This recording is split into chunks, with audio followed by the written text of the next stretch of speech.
7 7 prophecies Imana ifitiye Afrika. God has over Ndagira ngo Africa. ubwandike vuba vuba. I want you to write this quick. Kandi birajyana n'ivyanditswe. And these are according to the Ubuhanuzi bwa mbere. Number 1 prophecy. Afrika izaba leta yunze ubumwe, kizaba igihugu kimwe. Africa shall be united, shall become one nation. Afrika izaba leta yunze ubumwe, Africa shall be united, igihugu kimwe. one nation. Byandike. Imyaka izagera So years will come ubwo Afrika itazitwa Afrika, where Africa will no longer be called Africa, izongerwaho but there will be a name, ngo leta zunze ubumwe za Afrika. United States of Africa. Leta zunze ubumwe za Afrika United States of Africa. bizaba. It shall come. Ubuhanuzi bwa kabiri buzaba kuri Afrika, ndagira ngo wandike. I want you to write this, the second prophecy over Africa. Afrika izagira imijyi 5 ikomeye, kandi ururimi ruzavugwa ruzaba ari igiswahili.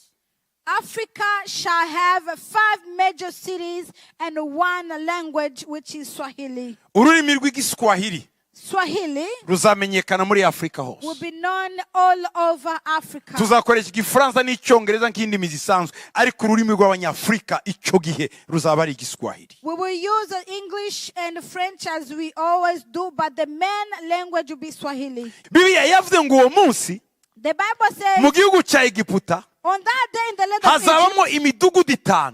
there will be 5 cities. Afrika Africa, nimara kuba igihugu kimwe, once it becomes one nation, izaba ifite imijyi 5 ikomeye gusumba iyindi. it will have 5 great cities. Umwe uzaba mu majyaruguru ya Afrika, One will be in the northern of Africa. undi uzaba mu majyepfo ya Afrika, Another will be in southern of Africa. undi uzaba iburasirazuba bwa Afrika, Another will be on western of Africa. undi uzaba iburengerazuba bwa Afrika, Another will be eastern of Africa. undi mujyi uzaba hagati rwagati muri And Afrika. the 5th city will be Central Africa. Iyi mijyi ko ari 5 So these 5 cities, izaba ikomeye cyane. they'll be very powerful. Ururimi ruzaba rukorwa So the language that will ruvugwa be muri spoken administration in the administration ni urunyakanani. will be the Canaanite. Urufitanye isano The one that is related ni igiswahili. with Swahili. Igiswahili Swahili, mutangire mu kigisha abana. Icyongereza, English, igifaransa French, n'izindi ndimi and other languages. zizavugwa, Yes, they will be ariko spoken. si rwo ruzaba ururimi rwa Afrika. But the main African language, Abantu benshi majority of bazashaka people, kwiga igiswahili, they will want to learn Swahili. mukige kitaraja ku isoko cyane ngo gihende, So you need to start before it gets expensive, kuko kwiga igiswahili kizaba kiruhije. because it will be very hard when the time comes. Mutangire muhereze abana Tanzania, mubohereze Kenya baje kwiga igiswahili. So start sending your children to Tanzania, Kenya to learn Swahili. Amashuri yanyu mwige mu Ifaransa n'ibyongereza mushiremo n'igiswahili. So the school system that you have of French and English, you should also start putting in Swahili. Ndababwira iby'Imana ifite ku mugambi wa Afrika. So I'm telling you what God has over Africa today. Ubuhanuzi bwa gatatu, The third prophecy, Afrika izagira igicaniro cyo gusenga no kuramya. Africa shall have an altar of prayer and worship. Igicaniro cyo gusenga no kuramya. An altar of prayer and worship. Iki gicaniro kizaba hagati This altar will be in the midst. n'inkingi y'umuhamya. And the altar as a witness. Hazaba kuramya guhambaye muri Afrika, There will be great worshiping in Africa. ariko cyane cyane muri uyu mudugudu wa 5 wo hagati But mostly in this 5th city in the central. hazabaho kuramya mu buryo butangaje. There will be great worshiping and praising. Hazabaho kurimbuka kw'ibintu byinshi by'umwijima. There will be great distractions of darkness. Amaproje y'umwijima azarimbuka, All the project of darkness will be destroyed. izuba ryo gukiranuka rizaharasira. And the sun of righteousness will shine. Icya gatanu kizaba muri Afrika, icya kane mbabarira, number 4, the 4th prophecy. izagira umutwaro umwe kandi azaba atinya Imana. Africa shall have one leader who fears the Lord. Hazaba perezida wa mbere wa Leta Zunze Ubumwe za Afrika. The one president, or the first president of the United States of Africa, azaba akijijwe, will be a believer atinya Imana and God-fearing kandi w'umunyabwenge and bwinshi. a very wise. Ikindi azava mu gihugu kivuga Icyongereza And this president will come from an English-speaking country muri Afrika. in Africa. Of course azaba azi Igiswahili. Of course, he needs to be speaking Swahili as well. tuzagira perezida umwe ukijijwe We will have wa one. mbere perezida wa mbere azaba akijijwe The first president of Africa will be a believer. azaba ava mu gihugu kivuga icyongereza He will come from English-speaking country kandi azaba azi igiswahili in Africa, and he will speak Swahili. icya gatanu ubuhanuzi bwa gatanu Number 5, the 5th prophecy. abantu b'abanyafurika bajyanywe ari abacakara bazagaruka hamwe n'abatuye hanze ari abanyafurika bazaba bazanywe no kubaka iwabo. The sons of Africa, African descendants in diaspora, shall come back to their mother's land and to help a rising Africa.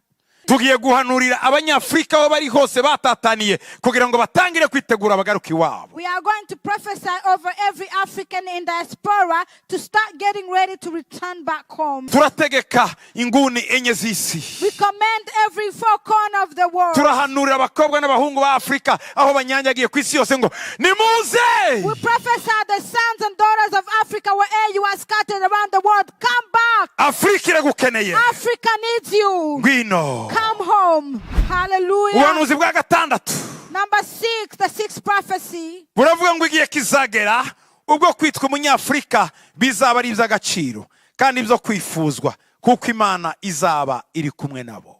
Time will come when to be called African will be bringing much honor and to be envied because God will be with them.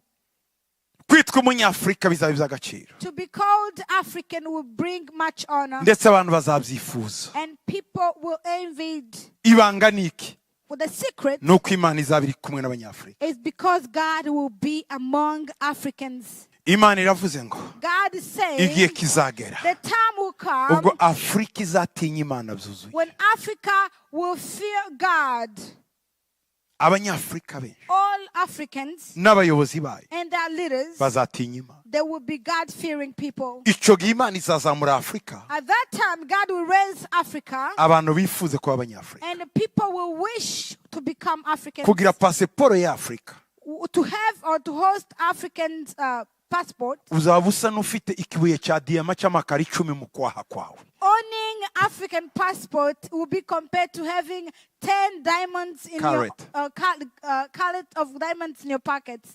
niko bizaba bimeze. It will be compared to that. kubera iki? Why? Imana izaba iri muri Afurika, igitinyiro cyaho gihari, izamure identite y'abanyafurika. God will be in Africa, and His honor will be there, and it will promote and raise the honor of Africans. karindwi The 5th prophecy, ubuhanuzi bwa karindwi aribwo bwa nyuma. the 5th prophecy of Africa, Afurika izabwiriza Ashuri igirana ubusabane na Isirayeli kandi ibera isi umugisha. Africa will minister to Assyrians in good relationship with Israel and be blessings to the nations. wumve, Listen, Ashuri niho ya migezi ibiri yacaga Assyria is where the two rivers goes to muri Edeni, in Eden, Tigre na Efurata. Tigris and Euphrates. Naho Pishoni And Pishon, yacaga muri Afurika it goes to Africa, ikazunguruka igihugu cya Havila. and it will surround the country of imigezi Havilah. ibiri yabaga muri Afurika, indi yabaga muri Ashuri. The two rivers were in Africa and the other in Assyria. mu minsi ya nyuma In the later days, hazongera kandi yaho ubusabane bwa Afurika na Ashuri. ni ukuvuga ngo Moyen-Orient, ibihugu biriya bihugu byose za Iraq, za Iran, biriya bihugu. so in the later days, there will be a good relationship between Africa and the Middle Eastern countries, na Israeli, and also Israel, Ashuri, Assyria, Iraq, Iran, Iran, igice cya Turkiya part of Turkey, ndetse na Syria. and Syria. Tokiyo ya kera yose And yitwaga Ashuri. the ancient Turkey, which is Assyria at that time.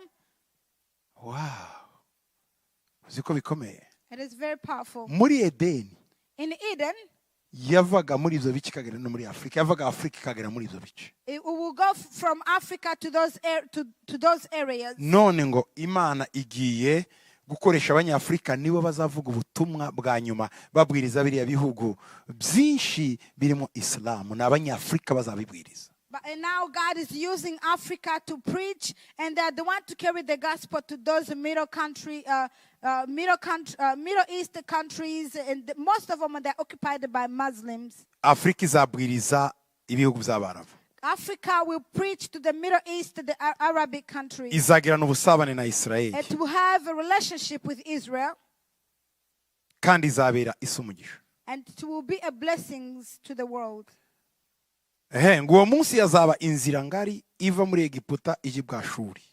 On that day, there will be a highway from Egypt to Assyria. Imana izabikora ibi. And